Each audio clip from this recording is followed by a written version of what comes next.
Olá, pessoa! Seja muito bem-vindo, muito bem-vinda a mais um vídeo aqui do canal. E hoje você vai aprender o que tem de mais importante para você ter bem sólido essa base na sua cabeça antes de aprender outros tipos, antes de aprender qualquer tempo verbal. Isso aqui vai deixar você muito esclarecido. A gente vai falar de duas partículas e um extra, digamos assim, que eu vou chamar no total de três partículas. Não são exatamente três partículas, duas são, mas vou chamar de três partículas de ação no verbo, digamos assim, três partículas que atuam nos verbos e que tem toda a base para vocês aprenderem os tempos verbais mais para frente com mais segurança. Vem comigo que geralmente a gente não vê nos livros, a gente não vê aulas falando desse ponto que a gente vai ver hoje. E isso aqui é fundamental. Quando eu percebi que tinha essa lacuna, eu falei, cara, a gente precisa falar disso, então vamos lá, deixa eu, sem mais delongas, compartilhar aqui o quadro branco para poder escrever e você ter o visual, vai, já sabe, né? Vai anotando do lado daí. Tá rápido demais, bota no 0,75. Tá lento demais para você, adianta. Você que sabe, vai pausa, continua, nananã. Assunto, gramática, base, mais importante do que você precisa para aplicar na sua fala. Lembrando que não é não para ficar só focado em ver gramática e anotar coisa. Tem que colocar em prática. Tem vídeo sobre isso aqui também. E eu vou te dar umas dicas no final, como sempre. Eu dou dicas práticas para praticar a gramática que foi vista. Então, vamos falar das três partículas. Que no português a gente também tem, tá? A gente vai falar de. Deixa eu ver a ordem que eu vou trazer com vocês. Vou trazer infinitivo, gerúndio e particípio. Particípio. Não tem problema se você não souber o que essas coisas são em português. Certamente você não sabe. E também não precisa saber o nome delas em inglês, que por acaso é igual à tradução literal. Infinitive, gerund e participle. Participle, gerund and infinitive. O nome é igual, você não precisa saber de fato como é que se chama, mas você precisa saber usar. Como é que você vai aplicar isso daqui para entender como funcionam os tempos verbais? Você vai ver. Vamos lá. O que é o infinitivo? O infinitivo é quando o verbo está infinito, ou seja, quando ele termina em português em ar, er ou ir. Qualquer verbo em português terminado em ar, er, ir está infinito. Como assim? Eu posso falar, eu gosto de sair, pensar em outros verbos para na tradução, eu tenho um exemplo de cada. Pera, eu gosto de dançar. hum, Ela precisava,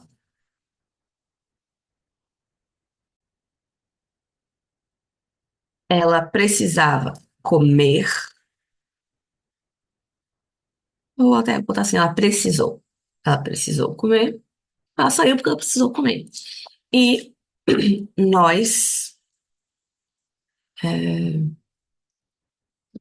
iremos querer, não, nós iremos,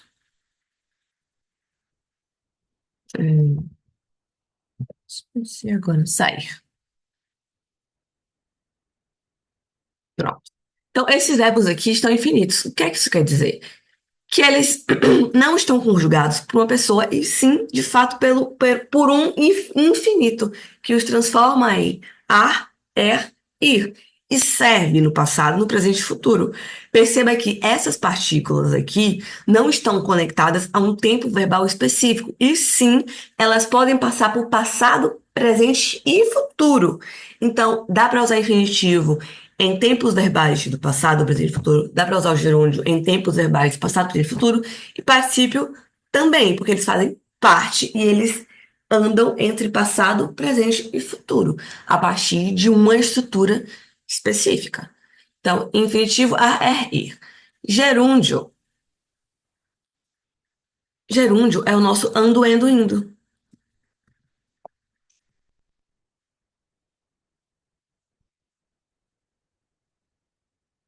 Vai anotando aí enquanto eu anoto aqui pra você, tá?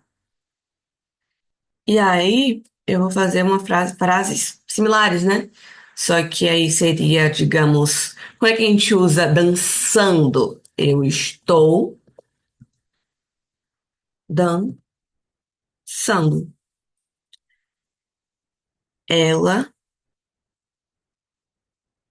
estava comendo. Nós.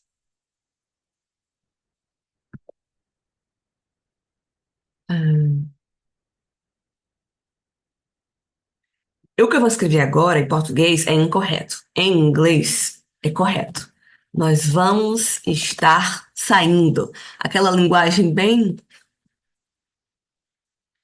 telemarketing, bem zoada, só que em inglês isso é correto.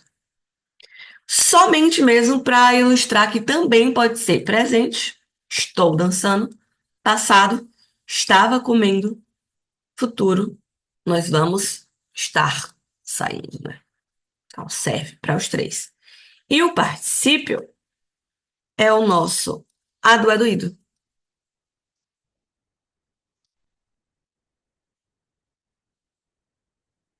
Eu havia dançado.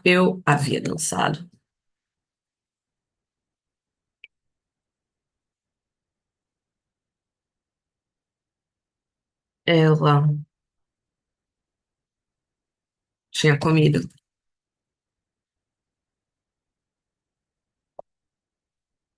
Ou até botar isso no futuro. Ela terá comido. A gente vê que dá para ser no futuro. Eu havia dançado passado. Deixa eu ver pra gente. Nós temos a do é doído com Edo. Nós temos hum, já com ido mesmo, para ficar igual aos outros. Nós temos saído. Pronto. Passado, presente e futuro também. Com ado, com edo e com ido.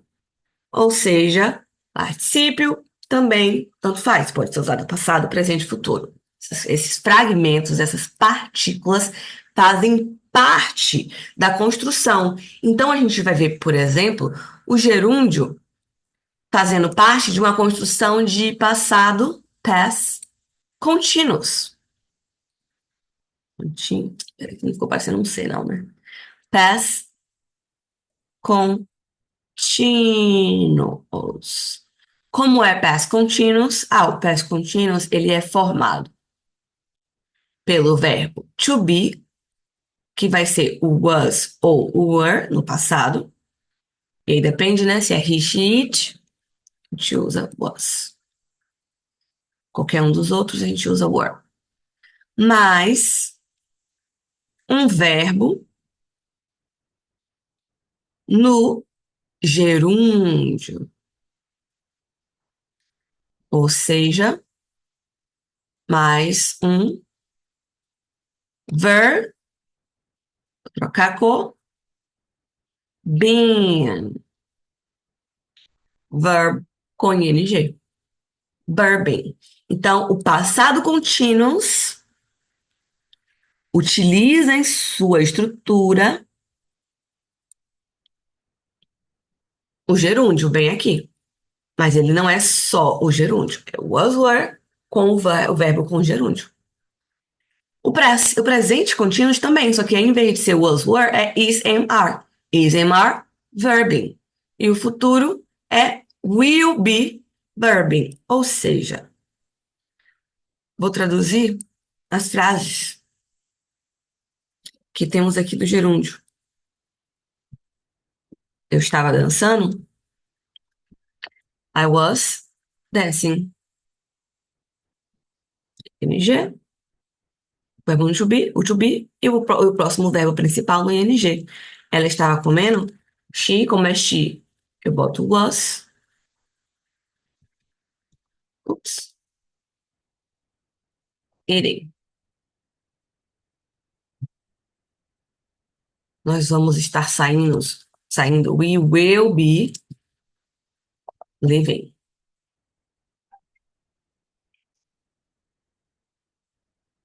Will be com verbo no ing.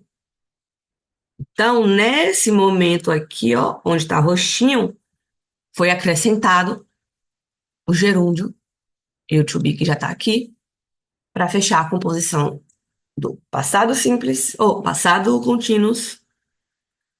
Ah, eu acho que uma dessas era presente, né? Eu botei passados. É I am dancing. Eu estou dançando. Presente contínuos, passado contínuos, futuro contínuos. Então, o gerúndio está contido nesses tempos. Já o particípio, tal qual. Vou botar aqui o particípio, ele vai ser usado nos perfeitos. Presente perfeito, passado perfeito, futuro perfeito. Então, por exemplo, present perfect. Como é o present perfect? O present perfect, ele é formado pelo have ou has. Has para he, she, it. Ah, eu falei algo incompleto para vocês anteriormente. Um momento. Que o é was, were para he, she, it e nesse caso para o I também. Apenas nessa situação. Já o presente perfeito é o have mais has. Have ou has, sendo o has apenas para he, she, it. Para I não, só para he, she, it mesmo. Mais verb mais particípio, ou seja, é o verbo no particípio. Aí a gente viu que no gerúndio, o nosso ando, endo, indo, em inglês é apenas o ing, né? Tá aqui, ó. Gerúndio, ing.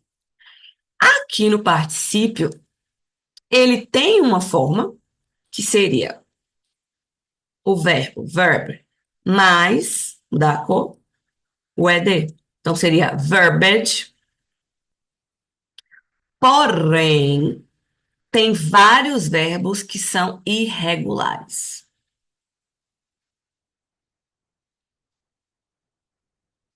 E aí, se for irregular, tem que decorar. Vamos ser bem sincero, e quando você usar, estiver usando na prática, aí você vai de fato fixar. No começo você vai decorando alguns, então tem que praticar, tem que decorar para você lembrar. Então, se ele for um verbo regular, você pode acabar confundindo, porque é verbiage, com o passado simples, porque o passado simples dos verbos regulares também é com ed, mas isso é só uma coincidência. Porque quando é particípio é outra coisa. Como é que você sabe que é particípio? Se tem have ou has antes. Have, has, ou no caso do passado, had. Ou no caso do futuro, will have. Mais o verbo com ed ou no irregular.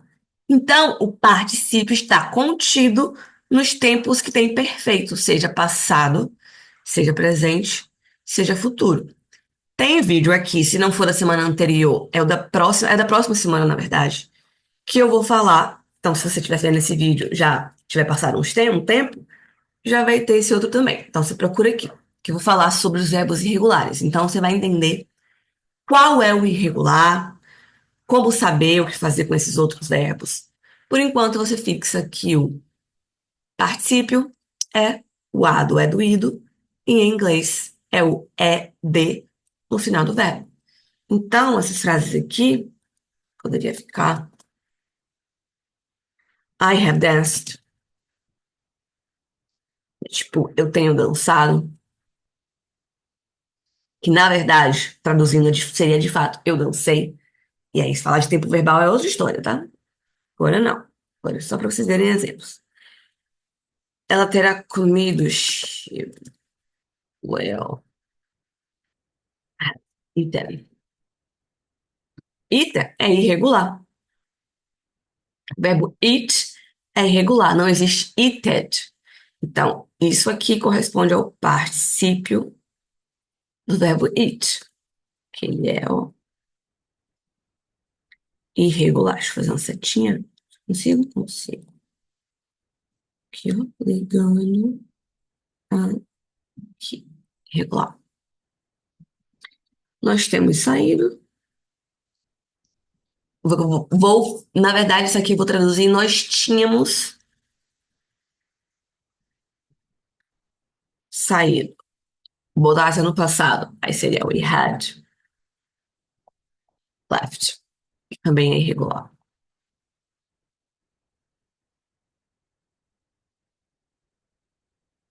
Não é tradução para a letra da que tá aqui em cima, não, tá? Botei uma no passado para ter também. Outra no passado. Pronto. We had left. Então, são estruturas que usam o particípio. Já o infinitivo, ele não é, digamos assim, usado em nenhuma estrutura de tempo verbal específica, mas a gente usa ele o tempo todo. Quando a gente fala eu gosto de dançar, ela precisou comer, nós iremos sair. O que é que está acontecendo? A gente tem dois verbos juntos. Quando a gente usa. Ai, meu Deus. Quando a gente usa um verbo e logo em seguida já vem outro, provavelmente ele vai estar infinito. Ah, é, ir. Nada mais é do que o to antes do verbo. O próprio verbo em si vai ficar purinho, exato como você conhece. Ou seja, to dance, to eat, to live, to dance, sair, to eat, comer, to live, ou to dance, dançar, desculpa, dançar, to eat, comer, to live, sair. Eu gosto de dançar. I like to dance. Ela precisou comer. She needed to eat. Nós iremos sair. We will. Ah, pera, vou trocar. We are going to live. To live. Essa aqui não funciona com will, porque o will, e aí, que bom que aconteceu isso. Verbos modais como will, verbos modais, ou seja, will, should, would, can, could, tiram a necessidade. Deixam, aliás, deixam o próximo verbo puro, sem nada, sempre. Então, por isso que não pode ser we will to live. We will live. Mesmo que a tradução seja nós iremos sair. Então, é isso aqui, guys. Volta, porque eu sei que a princípio é muita coisa, mas vai voltando e pausa e tira um tempo para assimilar, para digerir, que vai fazer sentido. Beleza? Nos veremos na próxima. E como é que você vai praticar? Pensando em frases. Cria frases. Primeiro começa com frases. Cria frases usando essas partículas. Depois passa para o diálogo. Ah, mas eu não tenho ninguém para conversar. Fale sozinho. Fala sozinho. Ah, fala sozinho. Você não quer aprender? Fala sozinho, grava áudio, se escuta, dá o seu jeito, pensa em conversas, você falando inglês, que você vai ver que você vai conseguir destravar. Beleza? Nos vemos na próxima e bye!